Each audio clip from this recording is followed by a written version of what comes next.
Donc, re-bienvenue à la chaîne Steamboat. Ceci est le premier vidéo depuis l'été et le premier vidéo qui va faire une comparaison de toute la gamme des membres que vend Steamboat. Parce que maintenant, je les ai tous. Alors, j'ai le CQ qui est le membre d'origine avec le compact. J'ai le membre de 55 livres, donc ça c'est 35 livres, je précise, le CQ. Le de 55 livres, donc ça c'est le membre d'origine qu'on a sur le Survival et sur le Tactical. Et ensuite nous passons aux membres qui sont vendus à l'individuel. Donc là, toujours dans son emballage, et ici aussi, maintenant, monté et prêt à tirer, et le Advanced de 75 livres. Et là, vous verrez qu'il y a le bloc sur tous qui permettent aux utilisateurs de se servir du cadre échange haute rapidité. Donc, je peux changer d'une puissance à une autre, disons, en 1 minute et demie. Ça se fait en attachant ce petit kit là sur un membre. Ça glisse dedans, vous refermez et c'est prêt. Alors, après ça, donc, il y a le Pro de 90 livres. Ce sera la deuxième vidéo. Et là, le troisième vidéo, ce sera cela. Alors là, ce sont des lourds. Nous avons le Magnum ici de 120 livres et le Hunting, pardon, de 150 livres. Donc là, vraiment, c'est une puissance importante. Et je précise là que vous remarquerez que les fils, les ficelles sont différentes. Les ficelles qu'ils vendent avec ces deux membres-là sont plus solides, sont plus lourdes et costauds. Et aussi, les petits bouts là qu'ils vendent, ce ne sont pas en plastique comme ceux-là, mais sont en aluminium. Cela veut dire qu'ils vont pouvoir soutenir cette haute puissance plus facilement.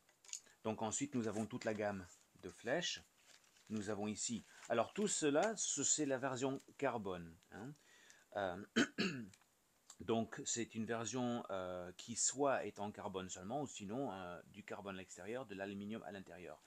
Et pour ça, ça vous donne des versions légères et lourdes à chaque fois. Et c'est pour vous permettre de vous servir des différents membres avec une flèche convenable. Alors les carreaux de guerre, je vais poser là.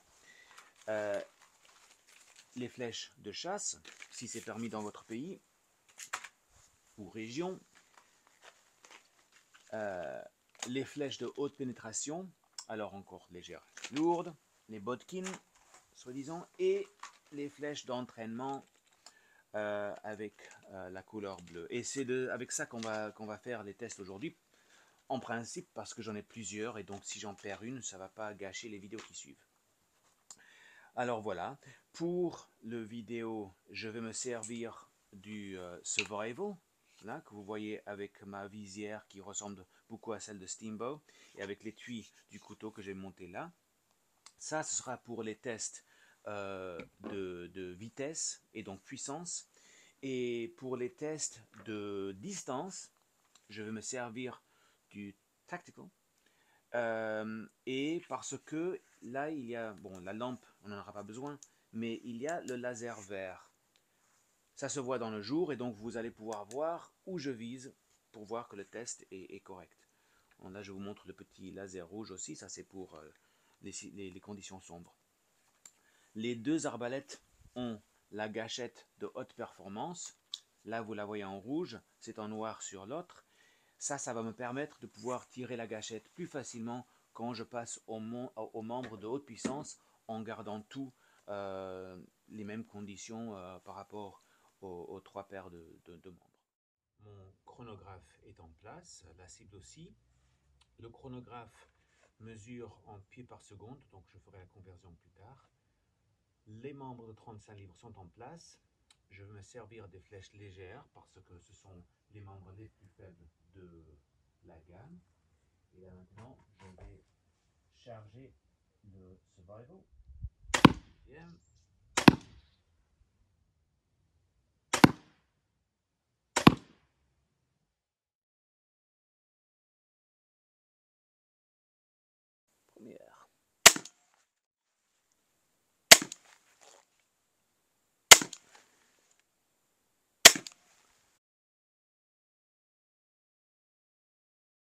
la flèche de 35 est environ 1 cm moins enfoncée que les autres. Et comme d'habitude, ça s'enlève très facilement.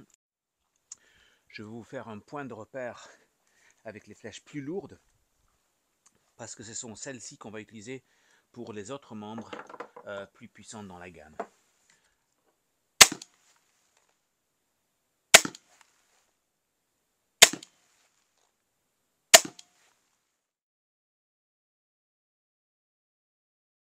L'une des difficultés avec cette petite épreuve, c'est que le laser est réglé pour une puissance particulière et donc les autres puissances vont frapper à différents endroits.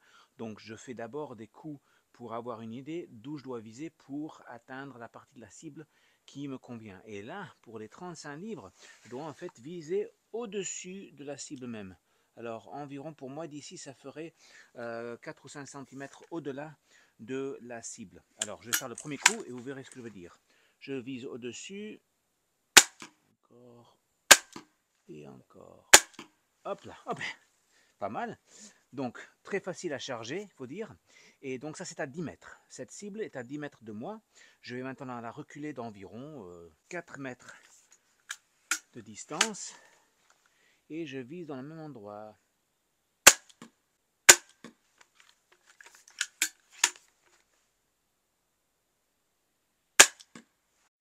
Pas tout à fait 16, mais en fait c'est peut-être pas une mauvaise chose. Je n'ai pas envie de faire perdre mes flèches. Je pense que j'ai bien fait de ne pas aller plus loin. Une ou deux choses à remarquer. D'abord, le nombre de 35 livres. On a beau se dire oh, c'est pas très puissant et tout ça, mais en fait c'est un vrai plaisir de tirer. C'est pas du tout fatigant. Ça tire bien. Je réussissais des coups tout à fait convenables. Et puis ensuite on risque moins de perdre des flèches si elles vont s'envoler dans la forêt là derrière.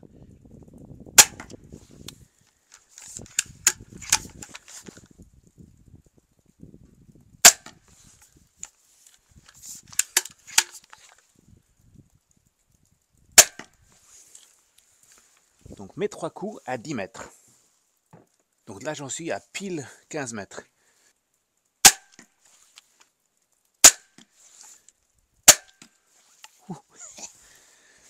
Ça vole bien. 18 mètres exact.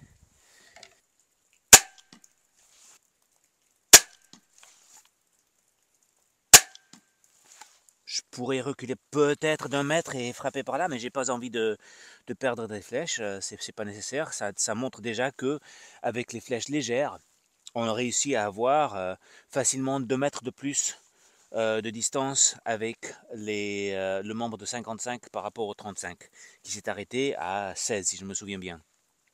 Donc je vais remettre à 10 mètres et je vais maintenant passer aux flèches lourdes. Pas que la vidéo traîne trop longtemps pour vous. Je l'ai bougé directement à 16 mètres. Donc c'est une estimation de ma part quelles seraient les distances convenables.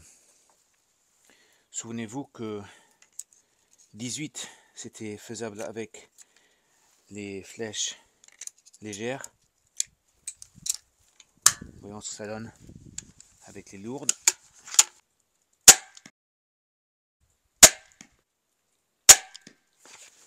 Ok, donc 16, moi je pense que 17, je serai confiant. Donc en fait, ce que je vais faire, c'est que moi je vais reculer de 1 mètre sur ma terrasse, plutôt que de bouger la cible plus loin. Et je vais faire encore 2 coups.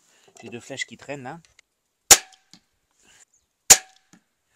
Ça c'était 17 mètres, ça c'était 18. Donc là je pense en fait que j'avais visé un petit peu trop haut là-dessus. Donc j'ai fait un peu plus attention avec celui-là. Et là vraiment on est dans la zone de danger par rapport à la perte des flèches.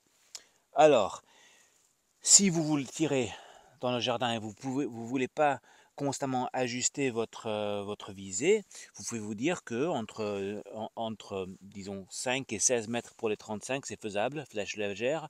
5 et 18 avec les légères, avec le 55, le membre du 55, mais si vous passez aux flèches lourdes, donc là, on se limite à 16, 17 mètres de distance et pas besoin d'ajuster de trop la visée. On peut viser quelque part sur la cible et on sait que ça va frapper.